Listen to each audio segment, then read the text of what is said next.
Esse é o Ancapso e nós vamos falar agora da meta fiscal do governo. Meu amigo, nós estamos ferrados, estamos arrebentados. Se prepara, salve-se quem puder.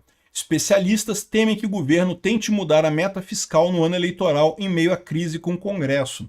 Ou seja, o Lula já falou que vai precisar mais 86 bilhões para evitar rombo fiscal em 2026. Ele não vai conseguir isso. Cortar gastos? Ah, de jeito nenhum. Ainda mais agora, em ano eleitoral, não vai cortar gasto nenhum. Foda-se gasto. O que ele vai fazer? Ele vai mudar a meta fiscal. E os deputados vão aceitar. Sabe por que os deputados vão aceitar isso? Por quê? Porque os deputados também querem a obrinha deles lá para fazer a ponte, não sei, lá no fim do mundo lá, para poder ganhar voto dos eleitores lá daquela região.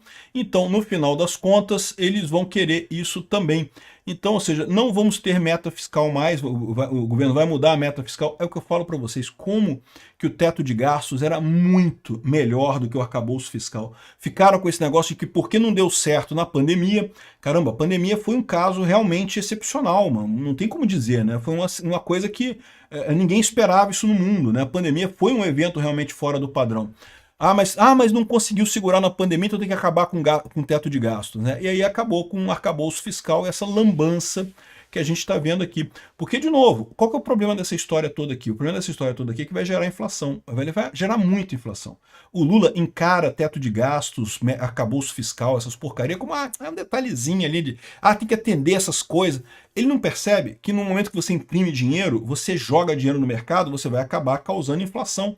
É o que diz lá o Milton Friedman, né? O quanto o governo arrecada é o quanto ele gasta, no final das contas. Não interessa o que é de imposto, porque o que não for de imposto vai ser de inflação. Então, ou seja, o que o governo gastou de dinheiro é quanto ele está arrecadando no final das contas, é o que vai causar inflação no final das contas. O povo vai pagar através da inflação.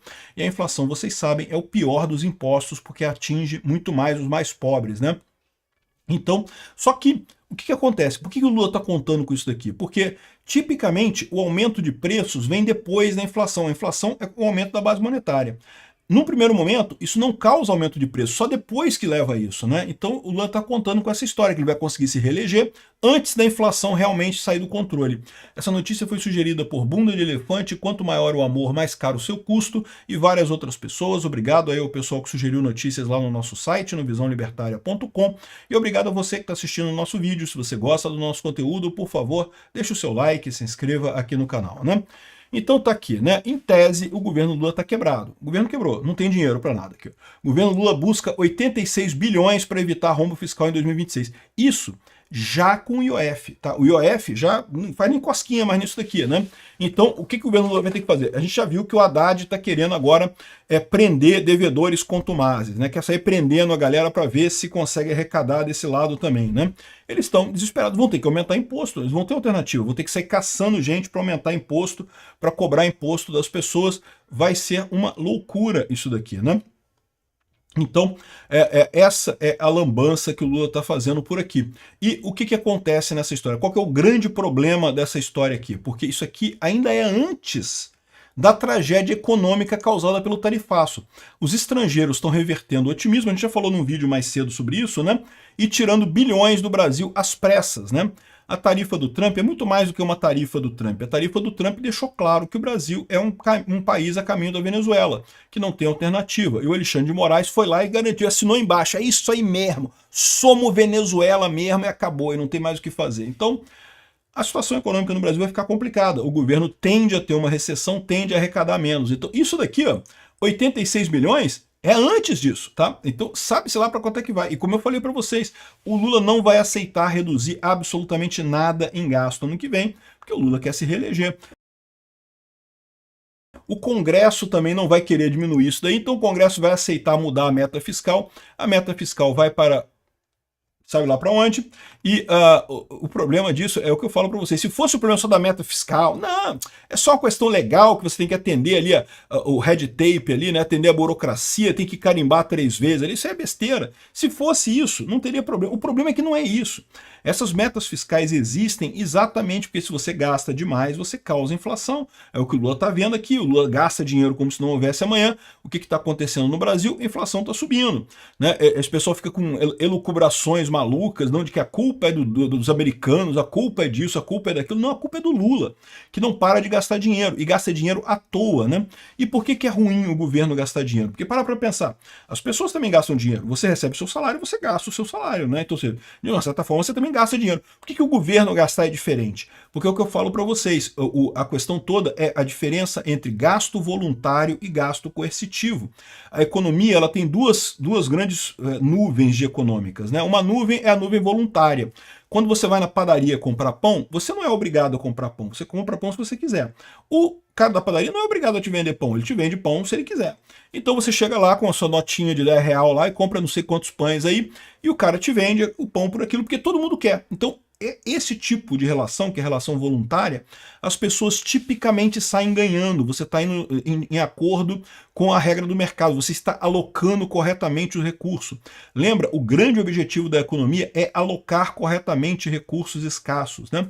Você quer pão, está com fome, quer tomar café da manhã, o padeiro tem um negócio dele lá, ele quer o seu dinheiro, então você quer mais o pão do que o seu dinheiro, o padeiro quer mais o seu dinheiro do que o pão. Por isso que vocês fazem negócio e os dois saem ganhando. Você saiu com o pão que você queria, o padeiro saiu com o dinheiro que ele queria e pronto, lindo de morrer. É assim que funciona a economia.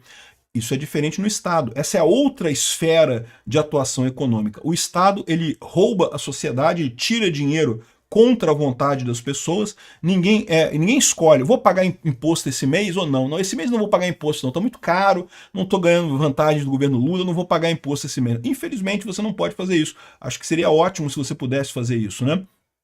Mas infelizmente você não pode. Então o imposto ele é tirado à força da sociedade, mas não é só isso. Quando o governo vai gastar esse dinheiro, ele também vai gastar esse dinheiro conforme critérios políticos. E aí que é o problema, porque lembra, a economia é a forma como você organiza recursos escassos. O pessoal adora romantizar isso, não, porque ricos e pobres e não sei o que lá, mas na verdade a economia em si, na base, é como você organiza recursos escassos. E aí o que o governo faz? O governo, ao invés de gastar naquilo que há mais necessidade na sociedade, se ele deixasse no livre mercado, o dinheiro seria gasto de acordo com onde tem mais demanda, né? A demanda, oferta e coisa e tal, quem oferecer mais, quem tiver um produto melhor vai acabar tendo mais negócio. O governo não, o governo gasta com critérios políticos. Eu quero mandar, eu quero forçar as pessoas, eu quero gastar dinheiro para que tenha um exército grande e poder invadir um país. Esse é o ponto no final das contas, né? Você gasta dinheiro com coisas destrutivas. É por isso que, por exemplo, a economia da Rússia está uma merda. Por quê? Porque o Putin botou a economia em modo de guerra e durante muito tempo o pessoal falando, não, tá vendo como é que a Rússia está bem? Porque o PIB está crescendo, não sei o que lá. Mas qual que é o problema disso? Porque você está alocando errado os recursos escassos. Você está jogando um monte de recurso escasso numa coisa que não te dá retorno nenhum, que não é interesse realmente da sociedade, que se as pessoas pudessem escolher, escolheriam outra coisa para fazer com esse dinheiro, escola, hospital, estrada, enfim, outras coisas, né? Até luxo que fosse, né? Mas não escolheriam criar uma bomba que custa milhões de dólares e vai ser jogada no apartamento lá para destruir pessoas, matar ucranianos sem nenhuma lógica, né? Então, o que está acontecendo com a Rússia agora? Esse desperdício todo de recursos escassos vai se acumulando no tempo e acaba resultando em ineficiência econômica, foi o que derrubou a União Soviética, é muito provavelmente o que vai derrubar a Rússia também. E esse é o problema, o Lula quer pegar esse dinheiro da sociedade, o Lula quer isso, o Lula acha que ele sabe gastar o seu dinheiro melhor do que você, não sabe. Está fazendo Abreu e Lima lá, que é uma refinaria que não tem nenhum propósito real para o Brasil, está torrando um dinheiro enorme lá. O que isso vai acabar causando? Vai causar inflação e vai causar menos eficiência econômica. Se tivesse na mão das pessoas gastando, estaria muito melhor, né? Então o Lula não vai parar de gastar dinheiro, ele não acredita nisso. E aí como é que vai ser a solução para o Lula no ano que vem? A solução para o Lula no ano que vem vai ser afrouxar a meta, torrar mais dinheiro ainda. E o Congresso vai embarcar. Por que o Congresso vai embarcar? Porque, de novo, ainda temos... É verdade que o nosso Congresso atual tem menos fisiológicos do que normalmente, tá? O Congresso brasileiro sempre foi 99% fisiológico. Não tinha ninguém com realmente identidade política ali, né? Era só fisiologia. Hoje em dia não é mais assim. Você já tem realmente muitos deputados que têm ideologia, que pregam diminuição do Estado, outros que pregam o comunismo e coisa e tal, mas você já tem isso no Congresso. Mas ainda existe uma grande massa de deputados que são fisiológicos, que não estão nem aí para nada e que vão querer a pontezinha lá no município deles, porque prometeram, e aí se tiver a pontezinha eles conseguem se reeleger, se não tiver a pontezinha ele não consegue se reeleger. Então, meu amigo, isso aqui vai acontecer. E de novo, olha só, estamos com uma tragédia de 86 bilhões de reais para o ano que vem. Vai mudar a meta fiscal. E isso tudo antes da tragédia do tarifaço. Por quê? Porque vai entrar o tarifaço, o dinheiro vai sumir do Brasil, o pessoal vai tirar o dinheiro daqui. É aquilo que eu falo, tem muita gente dizendo assim, não, porque o tarifaço não vai afetar o Brasil, porque o Brasil faz mais negócio com a China e com outros países. Os Estados Unidos é pequeno, nosso comércio com os Estados Unidos não vai fazer diferença no final das contas. Vai fazer diferença por dois motivos. Primeiro que é menor do que da China, é verdade, mas é muito significativo o comércio brasileiro com os Estados Unidos também. Mas mais do que isso, em questão de investimento, de dinheiro para investimento, os Estados Unidos é campeão de longe. Investimento chinês no Brasil é mijo. Não tem nada de investimento chinês no Brasil. O investimento americano é significativo na Bolsa de Valores. E eu já falei também, já expliquei em outros vídeos, como que a posição que o Lula e o Alexandre de Moraes colocaram no Brasil, o que vai acontecer é que a gente não vai perder só os Estados Unidos, a gente vai perder a Europa também, a gente vai perder o Ocidente inteiro. Eu estou para te dizer que vamos perder a América Latina inteira, porque a Argentina já está com Milei. Na Colômbia, o esquerdista está desesperado porque vai perder a eleição também. Ou seja, a direita está voltando na América Latina, o Brasil vai ficar isolado, vai ficar Brasil, Venezuela, Rússia e Irã. Esse vai ser o nosso mundinho para fazer comércio. E eu vou dar uma notícia para vocês.